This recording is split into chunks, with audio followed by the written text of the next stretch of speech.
ابھی تک نے علم کے پہلے کتنی رکھتے ہیں اور بعد میں کتنی رکھتے ہیں. فجر کی سنتیں کب پڑھنی چاہیے؟ سنو فجر کی سنتوں کے بارے میں.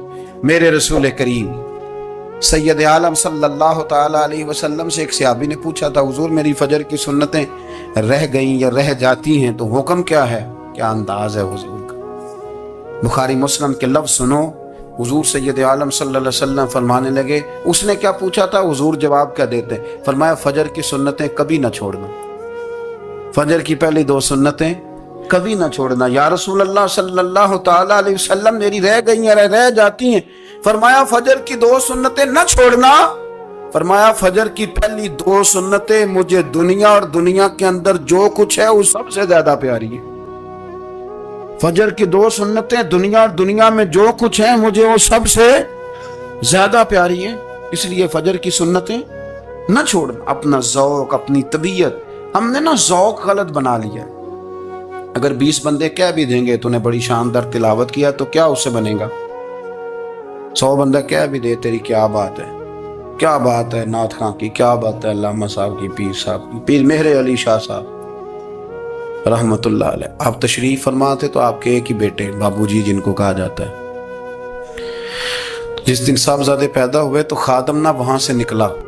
ان لوگوں کے شوق اور طرح کے تھے نا، تو ان کی توجہ بھی اپنے شوق کی طرف رہتی. تو خادم نکلا اندر سے، پیر صاحب مبارک ہو، پیر صاحب مبارک ہو، پیر صاحب مبارک ہو، پیر صاحب مبارک ہو، شور کر رہے ہیں. تو پیر صاحب کو وجد ہو گیا، اللہ اکبر اللہ اکبر اللہ.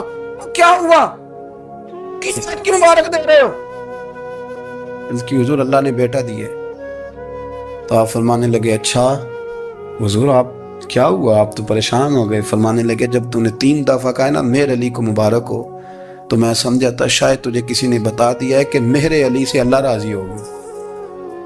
میں سمجھا تھا کہ شاید تو یہ خبر لے کے آیا ہے کہ کسی نے بتایا ہے کہ مجھے آج خبر ملی ہے کہ مہر علی سے رب اچھا پتر ہوا ہے. الحمدللہ اللہ کا شکر ہے.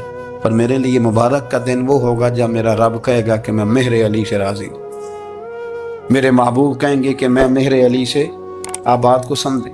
شوق ہی کسی اور طرف تھا، دل ہی کہیں اور لگا ہوا تھا، طبیعت ہی کہیں اور مائل تھی. کوئی وظیفہ پوچھتے تھے تو پڑھتے تھے وہ لوگ، کچھ اللہ اللہ انہیں بتائی جاتی تھی تو کرنے کا ذوق رکھتے تھے، طبیعت تھی، قائل تھے. حضرت ربیع کہتے ہیں میں بڑی دور سے سفر کر کے گیا حضرت اویس کرنی سے ملنے، بڑی دور سے. اور جب میں پہنچا تو فجر کا وقت تھا. تو حضرت اویس کرنی کو میں نے پا لیا. تو وہ نماز پڑھ کے نا قرآن شریف لے کے بیٹھ گئے. فرماتے ہیں اشراق چاشت کا وقت ہوا تو نفلوں کی نیت باندھ لی. محدث ابن الجوزی نے لکھا ہے، فرماتے ہیں پھر جب زوال کا وقت ہوا تو مسجد میں جھاڑو دینے لگ گئے. زور کی نماز پڑھ کے تو عصر کی تیاری تک وہ مسجد میں بیٹھے رہے. اور میرے نبی پاک علیہ السلام نے فرمایا جو نماز کے انتظار میں بیٹھا ہو وہ نماز ہی میں ہے، وہ نماز ہی میں ہے. فرمایا میری دنیا، میری امت کی جو رہبانیت ہے نا وہ اتنی ہے کہ نماز کا انتظار کرے. اذان کے بعد نماز کا یہ راہب ہے، یہ اس وقت چھوڑ کے بیٹھے ہیں سارا کچھ. فرماتے ہیں عصر تک انہوں نے اللہ اللہ کی، پھر مغرب تک کی. عشاء کی نماز ہوئی تو نماز پڑھی تو وہ تھک گئے. اب مجھے وہ فارغ ہوں، مصلی چھوڑے تو میں ملاقات کروں نا. یہ آپ حیران نہ ہو کہ اتنی دیر بندہ کیسے اللہ اللہ کر. ہم نے کی نہیں نا اس لیے ہم پریشان ہیں. جو عادی ہوتے ہیں وہ کر بھی لیتے ہیں. وہ یہ کام، میری بات کی سمجھ آ رہی ہے؟ جب جاتے ہو کسی دفتر میں تو 8 گھنٹے کھڑے رہ لیتے ہو نا، مجبوری ہوتی ہے تو کھڑے رہا جا سکتا ہے. پاسپورٹ کے دفتر بولیے، امیگریشن کی لائنوں میں، اور میں نے تو ایمبیسیوں میں بندے 12 گھنٹے پہلے جا کے کھڑے دیکھے، رہ لیتے ہیں کھڑے. تو اگر ان کاموں کے لیے رہا جاتا ہے تو اللہ رسول کے لیے بھی کھڑے رہا جا سکتا ہے. تو فرمانے لگے کہ جب عشاء کی نماز کے بعد آخر انسان تھے، تھک گئے، نیند کا غلبہ ہوا تو تھوڑی ایسے آنکھ بند ہوئی تو کھولی تو رونے لگے. حضرت ویسے کرنی رو کے کہنے لگے مالک مجھے غافل تو نہ کر، ابھی میں نے کیا بھی کچھ نہیں، دن ختم ہو گیا، کوئی نفل نہیں، کوئی اللہ اللہ نہیں، اللہ مجھے غافل نہ کر، میری مدد فرما. فرماتے ہیں جب وہ روئے تو میرے ساتھ جو شخص تھا میں نے کہا اٹھو چلیں. کہنے لگا حضور ملنا نہیں. فرمایا جو میں لینے آیا تھا وہ مجھے مل گیا ہے، جو میں ان سے سیکھنے آیا تھا وہ مجھے نصیب ہو گیا، اب اور میں نے کیا لینا، ختم ہو گئی بات، اٹھو چلیں. اللہ کے بندوں نے حضرت ربیعہ بن کعب اسلمی رضی اللہ تعالیٰ عنہ فرماتے ہیں کہتے ہیں جب بنو قریظہ اور بنو نذیر یہودیوں کے ساتھ حضور علیہ السلام نے جنگ کا اعلان فرمایا تو وہ دشمن ہو گئے. ہمیں خطرہ تھا کہ وہ رات کو کہیں محبوب کو تکلیف نہ دیں، تو کچھ لوگ نا تلواریں لے کے نبی پاک کے دروازے پہ پہرے داری کرتے تھے. گن مین رکھنا حرام نہیں، اگر کسی کو واقعی خطرہ ہو تو اس کے لیے سنت بھی ہے. حضرت علی المرتضیٰ تلوار لے کے حضور کے گھر کا پہرا دیتے تھے. حضرت ربیعہ بن کعب اسلمی رضی اللہ تعالیٰ عنہ فرماتے ہیں کہ رات میری ڈیوٹی تھی کہ میں حضور کے گھر کا پہرا دوں گا، تو فرماتے ہیں میں باہر سن رہا تھا، ساری رات ہی میرے نبی پاک نے اللہ کی تسبیح پڑھی. ساری رات، کبھی تسبیح، کبھی تحلیل، کبھی تحمید، کبھی تکبیر، ساری رات. فرماتے ہیں ساری رات حضور پڑھتے رہے اور ساری رات ہی میں سنتا رہا.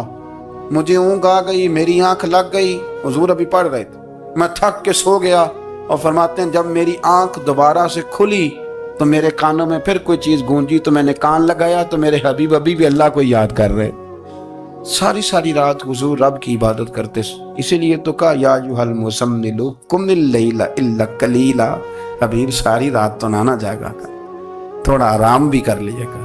میرے بھائی اپنا مصلی، اپنی عبادات، اپنے وظائف، اللہ جو آپ نے کسی سے سیکھی ہے اس کو کبھی کمزور نہ ہونے دیں. شجرہ شریف جو کسی بزرگ سے آپ لے لیتے ہیں تو کیا رسم ہے کوئی؟ اس پہ کچھ لکھا ہوتا ہے، وہ پڑھنے کے لیے دیا جاتا ہے. اس پہ لکھا ہوتا ہے کہ یہ اللہ آپ نے کرنی ہے.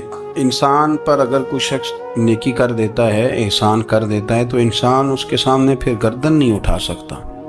یار یہ میرے مشکل وقت کا دوست ہے، اس نے میرے ساتھ نیکی کی ہے، کبھی بھی گردن نہیں اٹھائے گا، جھکا کے رکھے گا. تو اگر عام کوئی نیکی کر دے تو اس کے سامنے انسان کبھی گردن نہیں اٹھاتا. تو جو رب ساری نعمتیں عطا فرمائے، جو کہے کہ تیری تخلیق میں نے کی، تجھ سے پہلوں کو بھی پیدا میں نے کیا، تیرے لیے زمین کا بچھونا بھی میں نے بچھایا، آسمان کی چھت بھی میں نے لگائی، تیرے لیے زمین سے ساری اناج کو، پھل کو، کھیتیوں کو نکالا بھی تیرے لیے. اب تو اس طرح کر کہ تو میری عبادت کر، تو میری بارگاہ میں جھک جا. بہت سارے نشے لوگوں کو لگے ہوئے ہوتے ہیں. ہر آدمی کوئی نہ کوئی نشہ کرتا ہے. کوئی دولت کا کرتا ہے، کوئی شہرت کا کرتا ہے، کوئی اپنی تعریف کا نشہ کرتا ہے. 2-4 لوگوں سے تعریف سن کے مطمئن ہو جاتا ہے. ناراض تو نہیں ہو گیا اس جملے سے؟ آپ کرتے ہیں لوگ دولت کا نشہ بھی. یہ جب نقصان ہوتا ہے تو بندے بیمار نہیں ہو جاتے؟ پیسے ڈوب جاتے ہیں تو لوگ بیمار نہیں ہو جاتے؟ تو اس کا مطلب یہ ہوتا ہے کہ نشہ ٹوٹ گیا ہے. اب بہک ہوئے ہیں نا تھوڑے سے تو کانپتے ہیں، تڑپتے ہیں، پریشان. نشہ ہی اسی طرح ہی کرتا ہے نا، نہیں ملتا تو پریشان ہوتا ہے. یہ سارے نشے ہیں، مختلف قسم کا نشہ. اب مانتے نہیں اس بات کو، تسلیم نہیں کرتے، کیونکہ تسلیم کرنا بڑا مشکل کام ہے. اس کے لیے تو بڑی ساری چیزیں جو ہیں وہ دبوچ کے اور بڑی سارے رستے پھلانگ کے آنا پڑتا ہے. تو بڑا مشکل ہے ماننا، ورنہ کرتے ہیں ہم. ہمارا مزاج ہے. یہ گھومنے پھرنے کا، دنیا دیکھنے کا بھی ایک نشہ ہے. یہ بہت ساری باتیں کرنے کا بھی ایک نشہ ہے. گپ شپ کا بھی ایک نشہ ہے. 2-4 لوگوں کی جب تک پگڑیاں نہ کھول لیں، بعض لوگوں کو نیند نہیں آتی. یہ غیبت کا، چغلی کا، بددیانتی کا یہ بھی ایک نشہ ہے. اس پر ملا رومی رحمۃ اللہ نے بڑا کلام لکھا ہے. وہ کہتے ہیں مانگ کے کھانے کا بھی نشہ ہے، مانگ کے کھانے کا بھی نشہ ہے. وہ کہتے ہیں کہ ایک بھیک مانگنے والی خاتون تھی، تو بادشاہ کے پاس بھیک مانگنے آئی تو بادشاہ کو پسند آ گئی، اس نے شادی کر لی. اب اس کو عادت تھی بھیک مانگ کے کھانے کی، تو وہ کنیزوں سے کہا کرتی تھی کہ فٹافٹ نہ روٹی لے کے آیا کرو، میں 2-3 دفعہ مانگوں تو پھر لایا کرو. کیونکہ ایک نشہ ہے نا، تو میں مانگوں 2-4 دفعہ تو پھر. تو انسان بہت سارے نشے کرتا ہے، یہ مانتا نہیں. یہ موبائل، یہ فیس بک، یہ سارے نشے ہی ہیں. اپنی فوٹو لگا لینا، سارا دن اسی کو دیکھتے رہنا. اور بڑے بڑے سیانے بندے جو وزادار ہیں،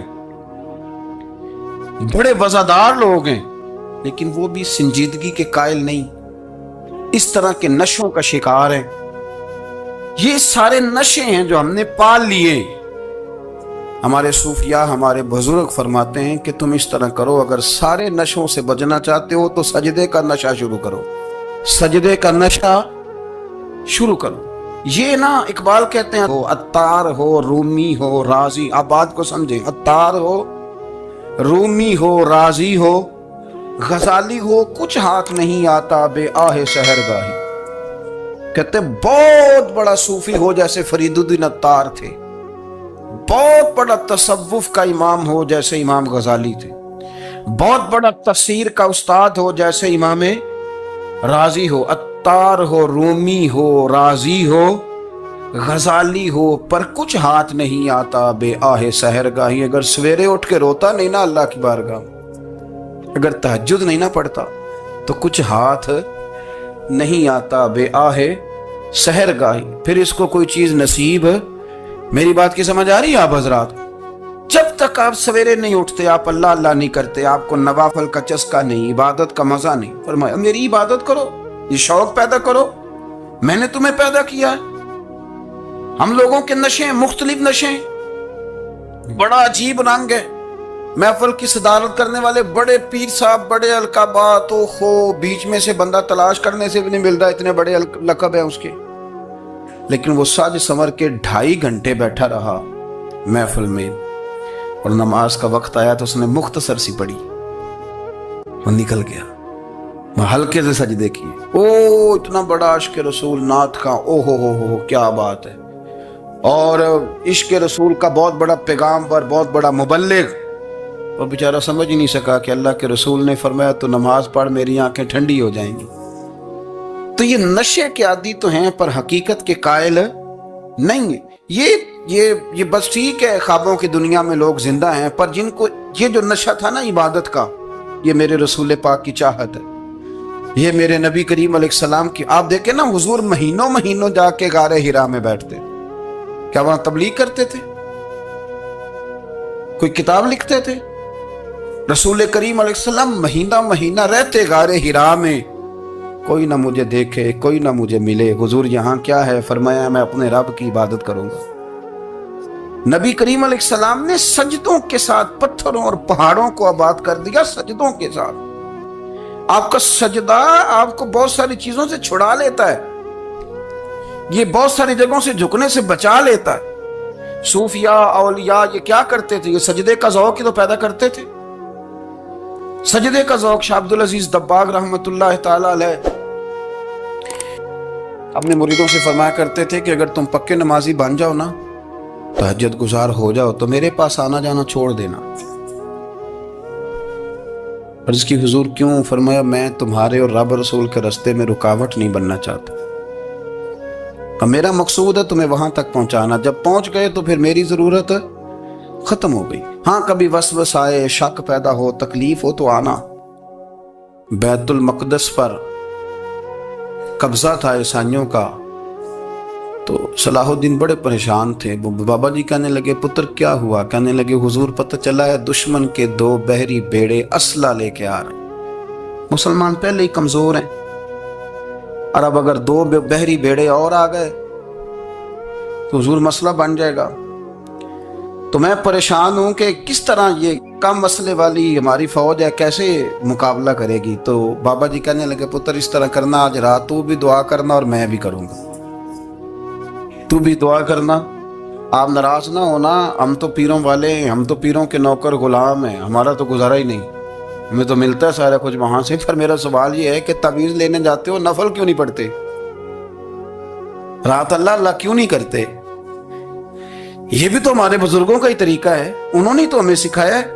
صلاح الدین ایوبی سے بزرگوں نے کہا کہ رات آج نا اللہ کرنا, تو میں تیرے لیے دعا کروں گا, تو بھی دعا کرنا. تو بندہ جب دکھی ہوتا ہے تو سجدہ کرتا ہے, تو پھر ہی تو مصلی بھیگ جاتا ہے, پھر ہی تو مزہ آتا ہے. سکھی بندہ تو کعبے جا کے نہیں روتا.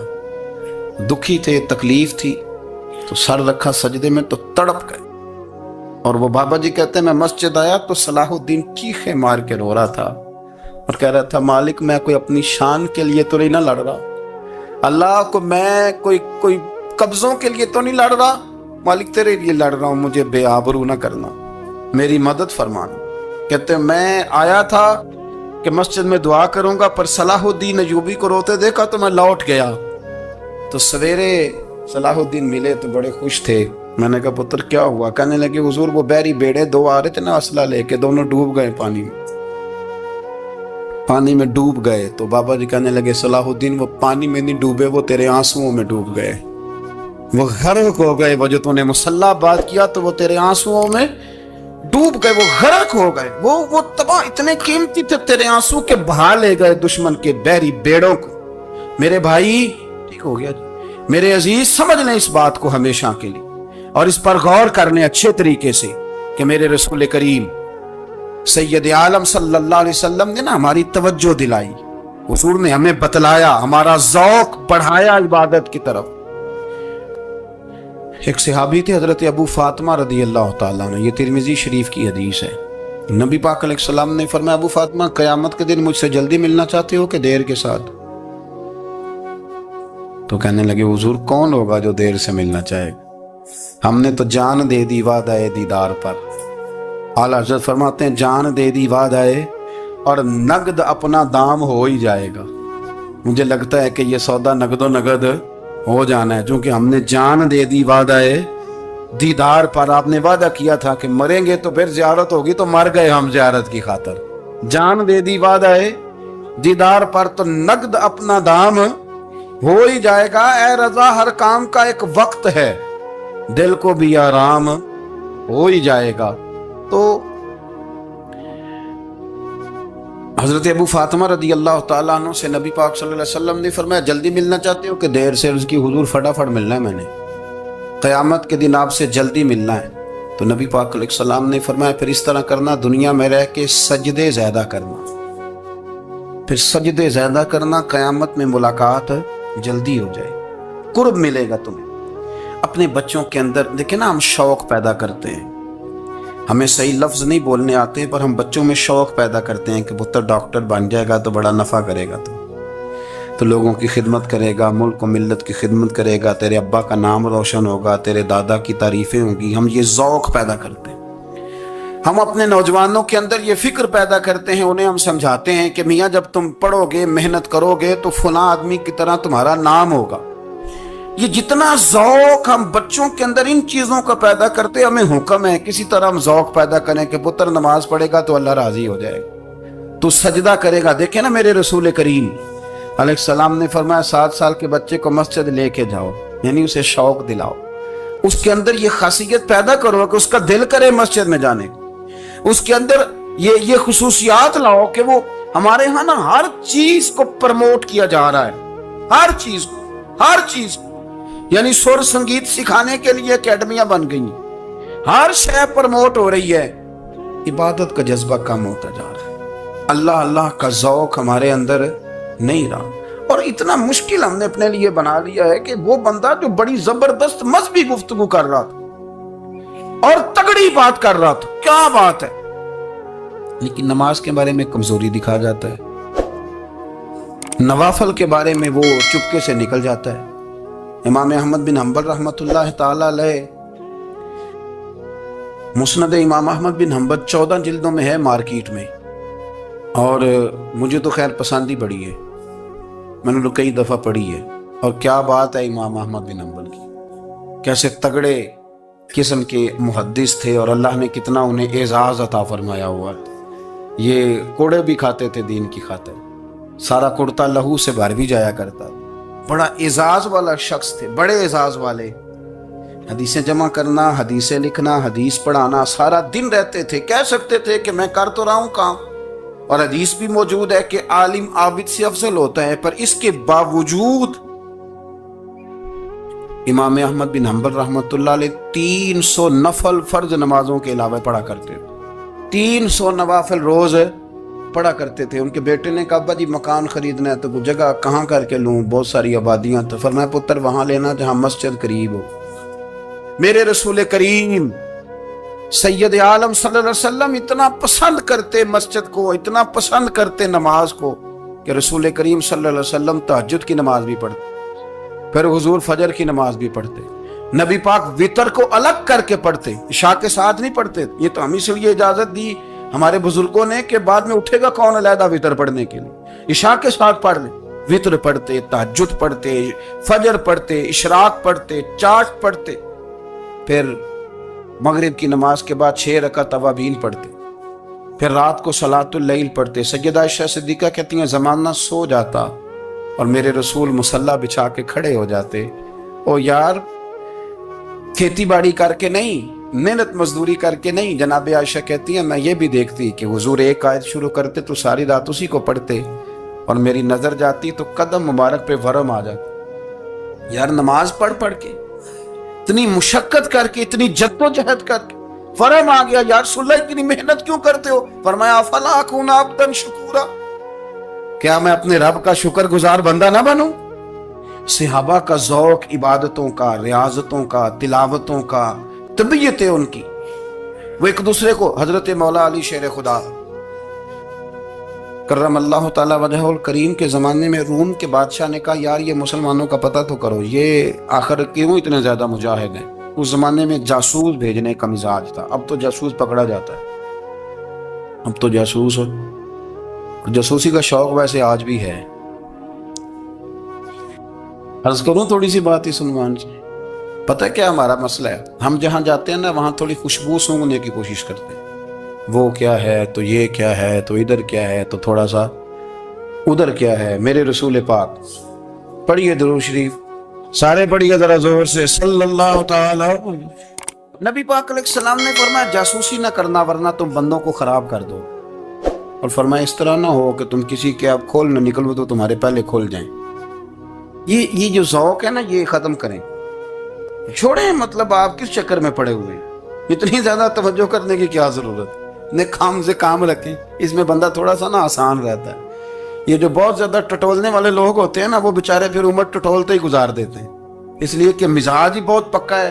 بوری کا منہ کھول کے اندر تک ہاتھ ڈالنا, تو پھر کئی دفعہ سامنے سے بچھو بھی لڑ جاتا ہے, خرابی ہوتی. تو جاسوسی کی جاتی تھی. اس نے بھی جاسوس بھیجے کیونکہ قبیلوں کے لوگ تھے, کچھ مسلم کچھ کافر, پہچانے نہیں جاتے تھے لوگ. تو کچھ لوگ اس نے بھیجے, انہوں نے آ کے نا تحقیق کی, ریسرچ کری کہ آخر ماجرا کیا ہے. تو واپس جا کے انہوں نے رپورٹ دی نا روم کے بادشاہ کو. اس رپورٹ کا ایک جملہ بڑا شاندار ہے. وہ کہنے لگا بادشاہ ہمیں مسلمانوں کی کوئی سمجھ نہیں آئی, ہمیں کوئی سمجھ نہیں آئی. انہوں نے کہا کیوں نہیں سمجھ آئی؟ کہنے لگے یار عجیب بندے ہیں, جب رات مصلی پہ بیٹھتے ہیں تو یوں لگتا ہے ان کا دنیا سے رشتہ ہی کوئی نہیں, کوئی کسی کو نہیں جانتا. کوئی اپنے دکھ سنا کے رو رہا ہے, کوئی اپنی بات کر کے رو رہا ہے, لگتا ہے کہ ان کا کوئی رشتہ ہے ہی نہیں جب مصلی پہ بیٹھتے ہیں. اور فرمایا جب سویرے یہ جہاد کرنے نکلتے ہیں تو لگتا ہے ان سے زیادہ دلیر ہی کوئی نہیں. اگر آپ کو ہماری ویڈیو اچھی لگی ہو تو ہمارے چینل کو سبسکرائب ضرور کریں.